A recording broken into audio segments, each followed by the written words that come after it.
Hello YouTube and welcome to another painting tutorial. This time we're doing the long-awaited Gimli. And after Gimli, well, we've gone through at least 5 of the characters now. We only have Legolas, Boromir, Merry and Pippin to paint after this as well. So let's get into the painting. Starting with stage 1, we have a base coat of scab red over the coat and gloves. Now be careful when you're painting the gloves, as it looks like he's got some wristbands as well, and these are in fact leather, and leather is base coated with scorched brown. The flesh is base coated with talon flesh.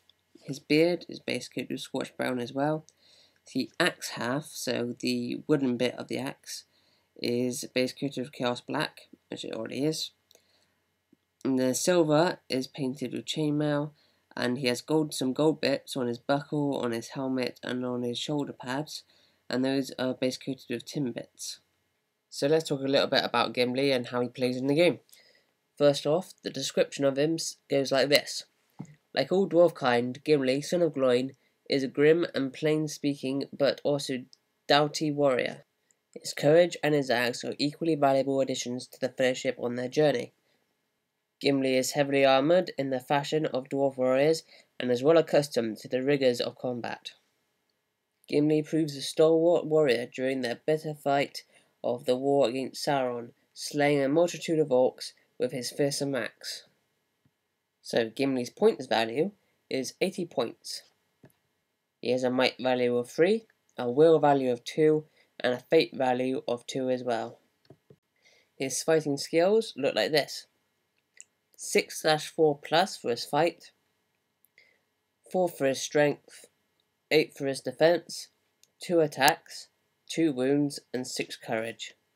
For his war gear, Gimli carries an assortment of fine dwarf axes, some of which are balanced for throwing, and he also carries an especially large axe that he can use with 2 hands. He can either use an ordinary axe or his 2-handed axe, though not both at the same fight phase. At an additional 10 points, Gimli can be given an elven cloak, same as Frodo. Now, that's the characteristics done. One or two of you requested to get that I painted Gimli now, so the question is, how would you use Gimli effectively in your battles?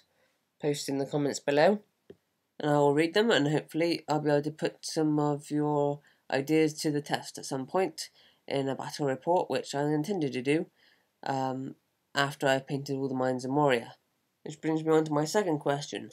Which model would you like me to paint after the Mines of Moria? Now I got the Balrog from ages ago, which needs painting, or I've got the Rangers of Middle-earth, which I've did a box opening for you. And I've also got Treebeard, there's a Saruman somewhere, there's a Witch Ringwraith on Nazgul that I need to paint, that's in bits at the moment, but I'm sure I can put it together. So yeah, another thing for you to comment in the box below, which thing do I do next. We're coming up to stage 2 now, and I'm already running out of things to say, but after stage 2 I will go on about the scenery I'm planning to make, and if anyone's got any ideas or can help me with building that. So yeah, coming on to stage 2 now, which is a wash of Badar black over the coat, gloves, and the silver. The flesh gets a wash of Orgrin flesh, the leather gets a wash with Devlin mud, his beard gets layered with Beastal brown, his axe half, so the wooden bit, gets a layer with scorched brown, and finally the gold gets layered with shining gold. So this terrain I'm wanting to build is from a scene in the Two Towers where Sam and Frodo are with Gollum and they're cooking food, and all of a sudden they hear a noise, and like all these Haradrim come out with their Mumakale across this plain, and it's the plain that I want to create. Now the bits I'm thinking are going to be quite difficult is first of all the land, as it looks to me to be a sandy type of colour, so maybe dried earth, and I'm wondering if I should put sand over that, or yeah, so I'll post a picture of what this scenario looks like, and maybe you guys can help me with that in the description. I'll leave it. The second problem I'm thinking is the trees, as I don't really know what type of trees they are.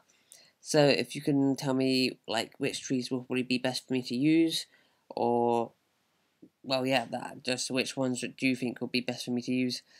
And finally, the problem is, and if you look in the right hand corner of the picture, you will see there is a small pond or lake type thing there. So I was thinking, how do you water the best way? For all these, actually, I've been looking at Woodland Scenic's range of trees, landscaping, and water effects, and that seems to be the best solution so far. I've also been thinking about making the earth cracked, and to do that I've been thinking about using cork and breaking up the cork into like jagged areas, putting that down over the top of some sand, so I have broken earth, and I think that would look quite cool. But I really would like to know what everyone else thinks, and if people have better experience than me at making terrain, then yeah, please go ahead, comment, and tell me what you think about trees and land and water and everything.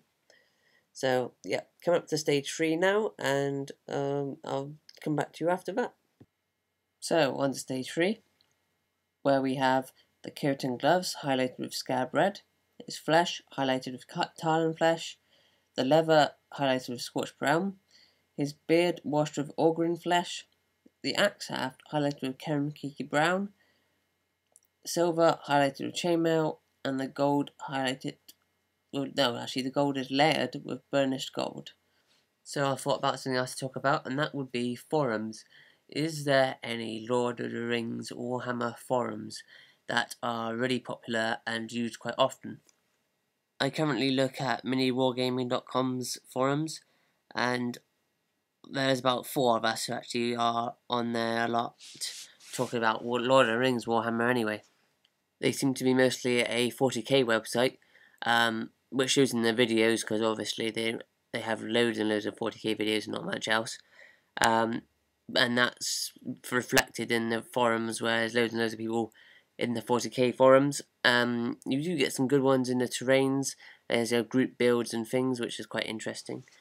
So if you want to join a forum, and that'll be a good one to start off with, because I'll be on there. So yes, we get as many people as you can posting Lord of the Rings videos and things on their website. I'm sure they'll appreciate it. So lots of things to talk about in the comments in this video. Hopefully I'll get a few comments to read and reply to. So if you didn't catch that, that was to post forums of Lord of the Rings Warhammer that are more active, I suppose. And we're about to come up to stage 4, and now I really have run out of things to say.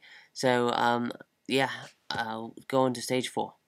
And finally stage 4 here, where the coat and gloves are highlighted with red gore. Its flesh is a fine highlight of elf flesh.